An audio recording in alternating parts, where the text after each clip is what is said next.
Howard Storm's near-death experience is one of the most remarkable we've ever heard. He came out to meet us in California, but first he asked to see the Pacific Ocean, which we were happy to do. The hills are fun to drive, and the beaches in Malibu are known the world over for their incredible beauty. One of the most remarkable examples of a frightening near-death experience is by Howard Storm. He truly has an excellent example of a frightening experience and how that experience can turn around a life and result in a much more positive, loving individual afterwards. Tell us about what happened right before you were taken out of your body. In other words, give us an idea of the sickness, let's say, that triggered it. I was 38 years old, college professor on an art tour. I was leading an art tour of students around Europe, and I had a perforation of the small stomach, taken to a hospital, but it was a Saturday. Socialized medicine in Paris. We were confident that I was going to get great medical care. Instead, after being taken to the emergency room and told that my situation was grave and that I had to have surgery immediately, I was taken to another hospital and parked there for 10 hours and never seen by a doctor, never given any medication, nothing whatsoever. Nobody took my blood pressure, temperature, anything, just nothing, just parked in a room and left. The doctors in the United States told me my situation was like having a burst appendix, not a appendicitis. It was like having a burst appendix, and that my life expectancy was about 5 hours. So in 10 hours, I was in very bad shape. And this is because the acid in the stomach has leached into... Yeah, and so, to put it crudely, I was not only infecting myself, I was dissolving myself.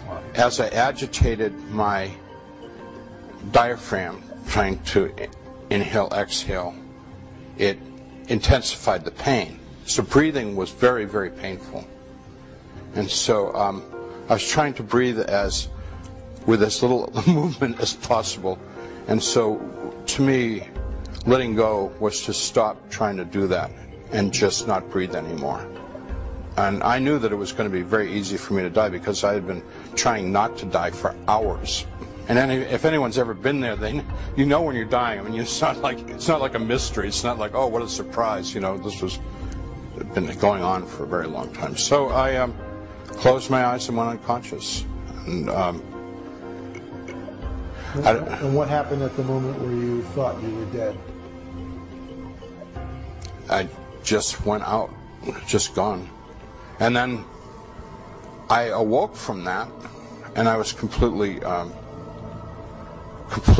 surprised because I was sitting next to the bed, and not only was the pain gone, which had been my total reality, but I felt more alive than I've ever felt before. And what that means is my touch, my taste, my smell, most particularly in my instance, my sight.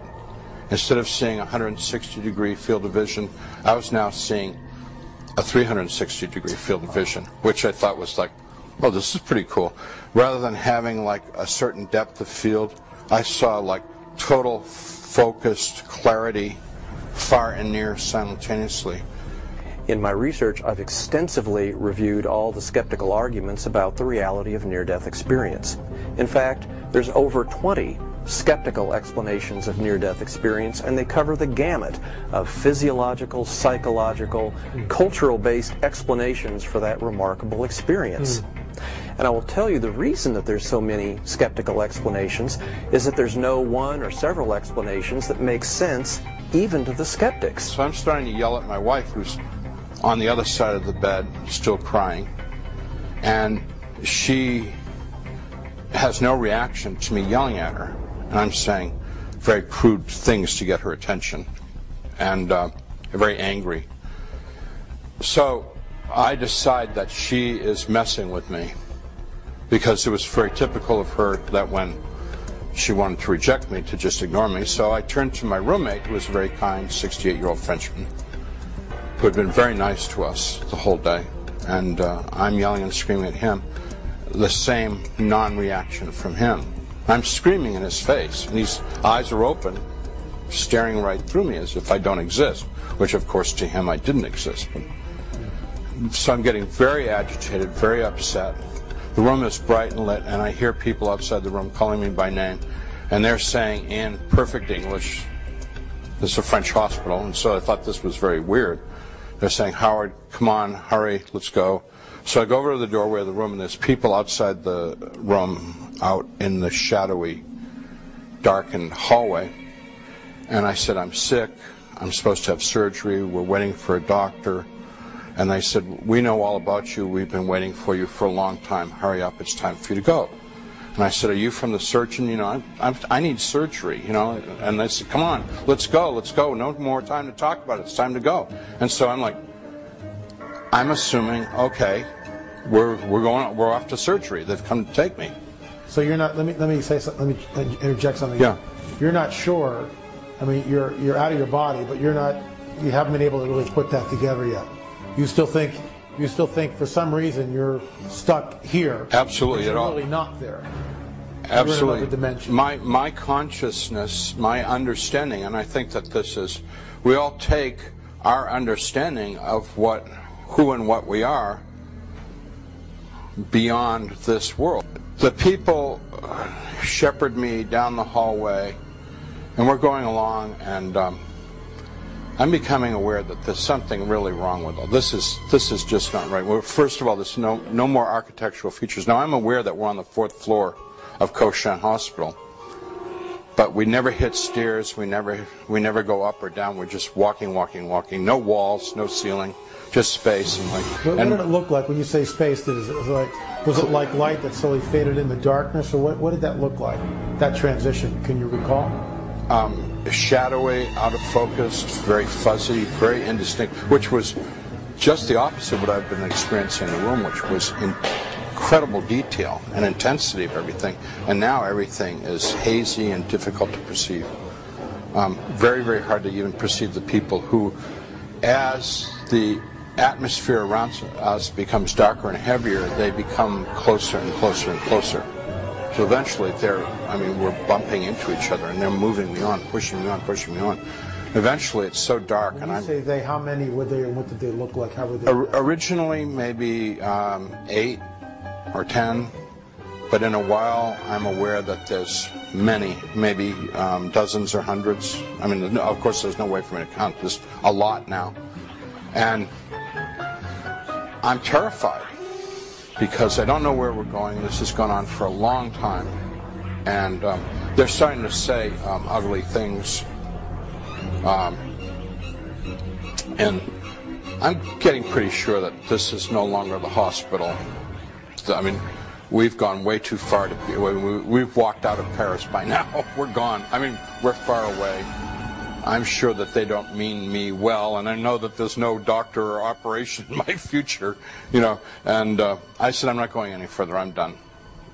I'm going back, which was a bluff, because I had no idea which way, back would be. I didn't know where I was. It's in darkness. And they said, you're almost there, and they started to push and pull at me. Well, I had played some football in high school, and I'd been a tough guy, and I'd been in some fights and stuff, and so I started to defend myself. They're pushing, so I'm like punching and, and trying to fend for myself, but there's a lot of them. Because of their own emptiness and their own torment, the only way that they could relate would be to want to bring someone else to their same place. Like if you're with a group of alcoholics or drug users, they want you to be high. I mean, nobody wants a sober person around, when everybody's getting drunk. Sure. If you're in a football crowd, you can't just sit there and not cheer. He's looking at it like, what's the matter with you? Aren't you enjoying the game? And they wanted me to be one of them. And the horrible part of this is that I was one of them. I know that in many respects, they were my kindred brothers and sisters. Wow. And I was not a stranger to them or they to me. And all they were doing was initiating me into their world of loneliness, hopelessness, and despair, ultimately meaning their lack of God, their lack of love. You know, the Bible says love is God, God is love, and these are people who had rejected all of that, and when they left this world, they were living what they had basically sought all of their lives, except that in this world there weren't the pleasures of this world, like skies and trees and birds and joy and fun and stuff like that. So anyways, eventually they had enough of me that I was not able to respond anymore, which meant that I was laying on the ground in a fetal position. I had been scratched, bitten, torn, and the part that I don't talk about was they had done things. Howard Storm's near-death experience is one of the most remarkable we've ever heard. He came out to meet us in California, but first he asked to see the Pacific Ocean, which we were happy to do. The hills are fun to drive, and the beaches in Malibu are known the world over for their incredible beauty.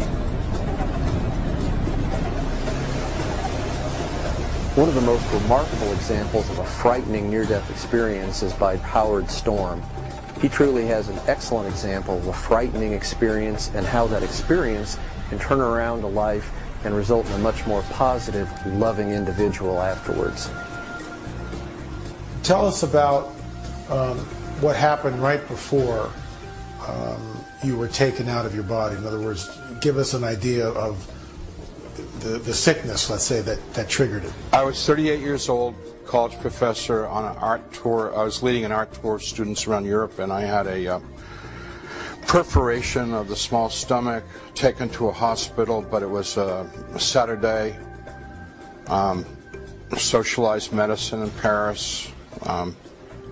We were confident that I was going to get great medical care. Instead, after being taken to the emergency room and told that my situation was grave and that I had to have surgery immediately, I was taken to another hospital and parked there for 10 hours and never seen by a doctor, never given any medication, nothing whatsoever. Nobody took my blood pressure or temperature or anything, just nothing, just parked in a room and left.